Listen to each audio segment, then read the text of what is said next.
हरे कृष्णा। राधे राधे। चलते हैं आज अपनी रसधारा में सखियों के श्याम। प्रसंग है, तू अधीन सादा हो तो हे श्री राधा प्राण आधार। किशोरी जी आज स्वर्ण कलसी छोड़कर यह माटी की मटकिया क्यों? सखी, मिट्टी की गागर के जल से कुल देवी प्रसन्न होंगी। श्री किशोरी जी ने मुस्कुराकर अपने सहज मधुर स्वर में कहा। हम सब घाट पर यमुना किनारे जल भरने आई थीं। सम्मुख पुष्पित कदम के नीचे श्याम सुंदर अपने सखाओं के साथ हंस खेल रहे थे। कोई एकाध यमुना में नहा रहे थे। जो सखियां गगरी धो रही थीं, छोरे जल में डुबकी लगा उनकी गगरी पकड़ लेते। वे खींचकर डांटती तो हंसते हुए दूर भाग जाते। श्री किशोरी जी कई सखियों के साथ तमाल के नीचे विराजमान थीं। इधर उधर ललता सखी, विशाखा सखी और सन्मुख अन्य सखियां भी। सब जल भरने में जानबूझकर विलंब कर रही थीं। श्याम दर्शन का ऐसा सुयोग्य भला कब कब मिलता है। मैं किशोरी जी के चरण कमल अपनी गोद में धरकर संवाहन करने लगी। यह क्या करती हो सखी? उन्होंने मेरा हाथ थाम लिया। श्रीजू, हमारे ऐसे भाग्य कहाँ हैं कि आपकी कुछ सेवा कर सकें। मेरे नेत्र भर आए थे। जो आनंद श्याम सुंदर के स्पर्श दर्शन में है, वही आनंद किशोरी जी के स्पर्श दर्शन में भी है। यह सत्य हम सब सखियां जानती हैं। बरसाने की सखियां हमसे अधिक सौभाग्यशालिनी हैं। उन्हें किशोरी जी की सेवा का सहज ही प्राप्त होती है। मैं बोली, मेरे से बोली श्री राधा रानी, ये क्या कह रही हो सखी? तुम्हारे भाग्य की तो कोई समता नहीं है। श्याम सुंदर के समीप निवास, जन्म से ही उनके दर्शन और साथ खेलने का महाभाग्य लेकर आई हो तुम। गदगद कंठ से यह कहते हुए किशोरी जी ने मेरा चिबुक ऊपर उठा लिया। दोनों ओर के नयन घट झलक पड़े। मैंने उनके जानू पर सिर टिकाते हुए कहा, अब तो यह बात नहीं। हाँ सखी, सो तो हमने नारी जन्म पाया है। कदम्ब तले उन सखाओं के भाग्य देख और जितना संभव है लोचन लाभ लें। गहरी सांस ले किशोरी जी ने कहा, ना जाने दिन मणि क्यों धीरे धीरे चलते हैं, कब आएगा ये शरद। अचानक श्री जी बोल उठी, देख देख सखी, वो देख। मैंने सिर घुमाकर देखा। श्याम सुंदर ने पटका आभूषण उतार कर कदम मूल में रख दिए और कछनी काटकर सखाओं के साथ जल में उतर पड़े। अब तक तमाल की छाया में बैठी बतराती सखियां भी उठीं और अपनी अपनी गगरियों लेकर पानी भरने लगी। श्री किशोरी जी सीढ़ी पर बैठकर कलसी मांजने लगी। उनको स्मरण ही नहीं रहा कि यह स्वर्ण कलसी नहीं, माटी की गागर है। उन्हें ही क्या, वहाँ किसी को किसी का ध्यान ना रहा। कोई भरी गागर उलट रही थी तो कोई गागर जल में डुबोए आपा भूल बैठी थी। किसी की कलसी लहरों पर झोंके खा रही थी। कोई गागर के धोने के प्रयास में उसे और अधिक मिट्टी से लथेड़ रही थी। किसी को ज्ञात नहीं था कि उसके हाथ क्या कर रहे थे। सबके प्राण नैनों में आसमाए थे। देख रही थी हम सब अंग जग भूल श्याम सुंदर की जल कीड़ा। वे संतरण करते हुए कभी हमारे समीप आ जाते और कभी दूर चले जाते। कभी मित्रों के साथ मुख में जल भर उसकी धार छोड़ने की होड़ करते और कभी एक दूसरे को पकड़ने दौड़ते। कभी डुबकी मारकर दूसरे का पांव पकड़कर खींच लेते। उनके कमल नयन आनंद से उत्साहित थे और मुख से आह्लाद उल्लास झर रहा था। घुंघराली अलकें कंधों, कपोलों और ललाट पर गीली होकर चिपक गई थीं। उनके हाथ पैरों के तलवे ऊपर उठते तो लगता 4 रक्त कमल यमुना की लहरों पर नृत्य कर रहे हैं। एकाएक हमारी भाव समाधि टूटी। श्याम सुंदर तट के समीप आकर जल उछालने लगे। हमारे वस्त्र भीग गए। यह क्या करते हो कन्हैया? देखो हम सब भीग गई। पटला ने कहा। अच्छा ही तो हुआ, जल में उतरकर न नहाई सो मैंने नहला दिया। सखाओं के साथ वे जोर से हंस पड़े। यही नहीं, उन्होंने मुख में जल भरकर दहाड़ छोड़ी जो सीधी किशोरी जी की कलसी में पड़ी। इससे चंद्रावली जी चिढ़कर बोली, बड़े घर के टोंडा कहे वो श्याम सुंदर जो तुम्हारी ऐसी करनी? कुल देवी की पूजा के लिए हम जल भरने आई थी और तुमने कलसी झूठी कर दी। देवी देवताओं का भी डर नहीं है तुम्हें? इन लक्षणों से कोई तुम्हारे गांव में बसा भी रहेगा? मेरा गांव बस एक योजड़ी, इसमें तेरा क्या आता जाता है? तेरा बरसाना तो बसा रहेगा ना, फिर चिंता में क्यों सूख रही है तू चंद्रावली? श्याम सुंदर के मुख की दूसरी धार चंद्रावली के मुख पर पड़ी।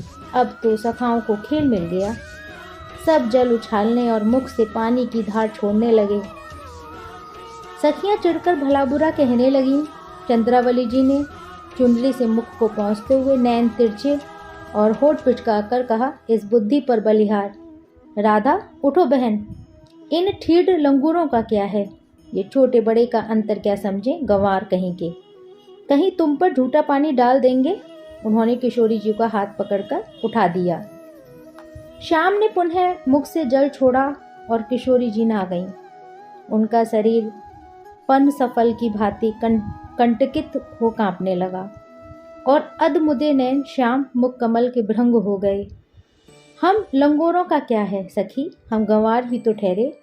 उन्होंने घड़ा फोड़ने को कंकण उठाया। श्यामाजू, तुम तो बड़े अच्छे हो, सदा हमारी सहायता करते हो। बड़ी बड़ी विपत्तियों से ब्रज को बचाया है। घड़े फोड़ने की अनीति मत करो मोहन, मैया हमें डांटेगी। मैंने कहा, अच्छा सखी चलो मैं तुम्हारे घड़े उठवा दूं। अब तुम सब जाओ यहाँ से, हम नहा रहे हैं, फिर कुछ हो गया तो बकने लगोगी। हमने शीघ्रतापूर्वक घड़े भरे और उन्होंने उठवा दिए। किशोरी जी को आगे करके चले हम, पर मन प्राण पीछे रह गए थे। उसी समय सन्न करता एक कंकड़ आया और चंद्रावली का घड़ा फट से टूट गया। वे जल से पूरी नहा गई। नैनों में हंसी और मुख में क्रोध भरकर उन्होंने पुनः सबको लंगर गंवार की गाली दी। श्याम सुंदर ने दोनों हाथों के अंगूठे दिखाकर मुंह चिढ़ा दिया। सखा सब ठाके मारकर हंस पड़े। मैया, ओ मैया, कौन है? क्या है री? मैया बोली, देख मैया, तेरे लाला ने हम पर झूठा पानी डाल दिया है। बरसाने से हम देवी की पूजा के लिए जल भरने आई थी। कन्हैया ने राधा की कलसी में झूठा पानी डाल दिया। मैंने बरजा तो मुझ पर कुल्ला कर दिया। मुझे बंदरिया और ढींगड़ी भी कहता है। जल भरकर चलने लगी तो कंकड़ मारकर मेरा घड़ा फोड़ दिया। देखो देखो मेरे वस्त्र। तू बरसाने की है लाली? मैया का नेह उमड़ा। हाँ मैया। ओहो, सारे वस्त्र भीग गए। संध्या को आएगा तो नीलमणि को मार लगाऊंगी। बहुत उद्यमी हो गया है ये। नंदगांव की गोपियों से अजगरी करता रहता है। तुम तक जा पहुंचा, आने दो उसको। एक बार तो उखल से ही बांधूंगी, अब की खंबे से ही बांधूंगी। नहीं मैया, चंद्रावली जी उतावली होकर बोली। बांधने जैसा तो कुछ नहीं किया है। वस्त्र सूख जाएंगे और मिट्टी के घड़े की तो कोई बिसात ही नहीं है, परंतु उन्हें समझा देना, वे देवी देवताओं का भी डर नहीं मानते। आ बेटी, तुझे सूखे वस्त्र पहना दूं। नहीं मैया, मैं घर जा रही हूँ। अरे लाली, तुझे मेरी सौगंध, नेक रुक तो जा। ओहो, कैसी सोने की मूरत सी लड़की है। इस कन्हैया के मारे मैं तो बोलने योग्य भी नहीं रही। कीर्तिदा सुनेंगी तो क्या कहेंगी। मैया ने चंद्रावली को नए वस्त्र आभूषण से अलंकृत किया। सिर के केसों में कंघी करके चोटी गूती और भोजन का आग्रह करने लगी। तभी बाहर से श्याम सुंदर भागे आए। मैया, मुझे भूख लगी है, शीघ्र कुछ खाने को दे दो। क्यों रे उद्यमी, तू नंदगांव में उधम करता करता बरसाने तक जा पहुंचा। तेरी सास सुनेगी तो क्या कहेगी तुझसे। बरसाने में? कब गया मैं बरसाने? किसने कहा तुमसे? यह कौन बैठी है, किसकी बहू है? अरे, तूने आज इसके वस्त्र फाड़ दिए। देवी की पूजा के लिए कीर्ति कुमारी जल लेने आई, तूने उनका घड़ा झूठा कर दिया। उसे बंदरिया और धींगड़ी कहा। कन्हैया, तेरे उधम और इन उल्हानों के मारे मैं तो थाप गई हूँ बाबा। तुझसे कहा किसने? श्याम सुंदर ने झुककर चंद्रावली का मुख देखा, अब खड़े होकर बोले, ओहो बन ठनकर, यहाँ कैसी सिर संकोच की अवतार होकर बैठी है। इसी ने कहा होगा मैया से ऐसी झूठी बातें। री मैया, मैं क्यों फाड़ूंगा इसके वस्त्र? घाट बाट में बंदरिया से उछलती फिरती है, कहीं गिर गिरा गई होगी। बरसाने का घाट छोड़कर हम नहा रहे थे, उस घाट पर जल भरने आई है। एक पहर भर तमाल की छांव में बैठी बतियाती रही। जब हम नहाने लगे तो सब उठकर घाट पर आ गई। अरे मैया, तू तो निपट भोली है, इनकी बातों में आकर नित्य ही मुझे डांटती है। पर सुन मेरी बात, ये सब घाट पर बैठी बैठी मिट्टी की गागर को मांज रही थी, घड़े को भरे और ढारे, बार बार यही करती रही। न पानी भरे न टले वहां से। इनकी करतूत देखकर सखाओं को हंसी आ गई। तो जल के एक दो छींटे पड़ गए होंगे इन पर मैया। अब तो लगी चीखने चिल्लाने। मैं बीच बचाव करने आया तो यह लजबंती मुझसे कहने लगी, ठीठ गंवार लंगर लवार। यह क्या जाने बड़े छोटों का रहन सहन। किशोरी जो, चलो यहाँ से। देखें देख मैया, तेरी दृष्टि बचाकर अभी भी मुझे चिढ़ा रही है ये। सुनो कन्हैया, झूठ की सीमा हो गई। हम विश्राम करने को तमाल तले बैठी थी, हमारे घाट पर आते ही तुम जल में कूद पड़े। मैंने छींटे उछालने से बढ़ जा तो तुमने मुंह में जल भरकर धार छोड़ी तो सीधा राधा की मटकी में पड़ी। फिर तो तुम और तुम्हारे सखाओं ने सब गांगरें झूठी कर दी हमारी। यही नहीं, हमारे ऊपर भी तुमने झूठा जल डाला। बड़े घर के लड़के हो ना तुम, हमको धींगड़ी और बंदरिया कहकर गाली दी।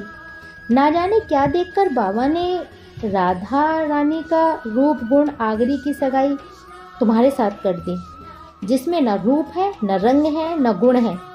मैं जाकर कीर्ति मैया को सब बात बताकर सगाई छुड़ाकर रहूंगी, कहकर चंद्रावली जी क्रोध से उठ खड़ी हुई और जाने के लिए। अरे लाली, तुझे मेरी सौगंध है, तनिक रुक जा बेटी। मैं जानती हूँ यह महाउद्यमी है, अब तू जो कहे सो ही दंड इसको दूंगी। मैया, इन्होंने देवी का अपराध किया है, सो बरसाने चलकर हमारी कुल देवी की पूजा करके क्षमा प्रार्थना करें। और मुझे भी धींगड़ी कहा है, इससे मैं सगाई छुड़ा दूंगी। यदि तेरा लाला मुझसे क्षमा मांग कर कहे कि फिर कभी हमें गाली नहीं देंगे तो मैं क्षमा कर दूंगी। श्याम का मुख सगाई छूटने की बात सुनकर जरा सा हो गया। मैया बोली, नीलमणि दारी के, अब मांग इससे क्षमा। हाथ जोड़ मुख नीचा किए मैया के नीलमणि धीरे धीरे आगे बढ़े और चंद्रावली जीजी के समीप जा नीचे झुकते हुए धीमे स्वर में बोले, क्षमा कर दो। अच्छा कर दिया, चंद्रावली ने कहा। बेटी, इसको अपने साथ ही बरसाने ले जाकर देवी की पूजा और क्षमा याचना करवा दे। क्या कहूँ, मुझ अभागनी का यही एक अवलंब है। तुम सबसे हाथ जोड़ के विनय करती हूँ कि इसके सब अपराध क्षमा करके चिरंजीव होने का आशीर्वाद दो। कन्हैया, जा बेटा इसके साथ, जाकर देवी की पूजा कराकर आ, फिर कभी देव अपराध मत करना, समझा? बेटी चंद्रा, तू कीर्तिदा से कुछ मत कहना, तेरा निहोरा करूं मेरी लाली। अच्छा मैया, मैं कुछ नहीं कहूँगी। अगला प्रसंग कर सखियों के सामने।